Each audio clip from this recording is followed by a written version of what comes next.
number one, we need to respect the Bible in the form that it was given to us, and not assume too much, of not realizing that our own biases may be shaping the Bible. I think the goal is to be open to the Bible in the form that God has given it to us. God knows everything. He knows all about science. He invented everything, right? He's the creator. But he didn't tell us everything in the Bible that he knows, that he created. He gave us the most important truths. I like to call them the first principles of psychology. And that's really, really important stuff, that we're created.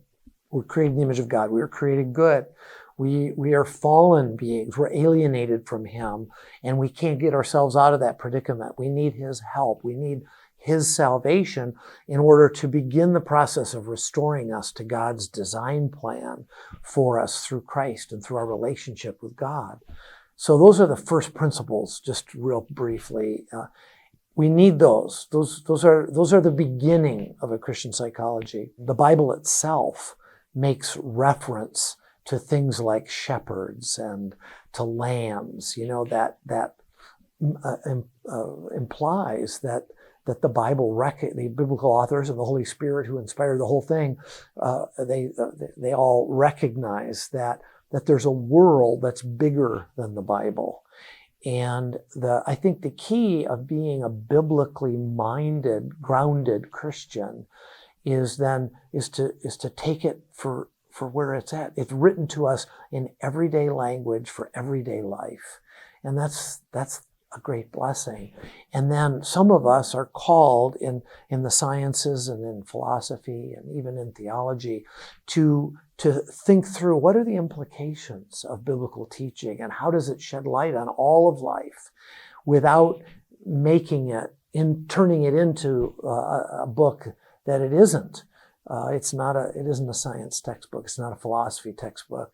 And yet, God knows all those things, and he wants us to collaborate with him in light of biblical wisdom to develop all the sciences for his glory and all the disciplines for his glory. But he wants us to do that. I sometimes will tell my students that he didn't give us all the answers on the test. He wanted us to work them out in some degree for his glory, because we're made in his image. And he gave us, a head start. He gave us the Bible to get going on that. And then he's in the Holy Spirit, and he's wanting us to then develop a Christian theory of economics, develop a Christian psychology. And that's a thrill, to be involved in a project like that.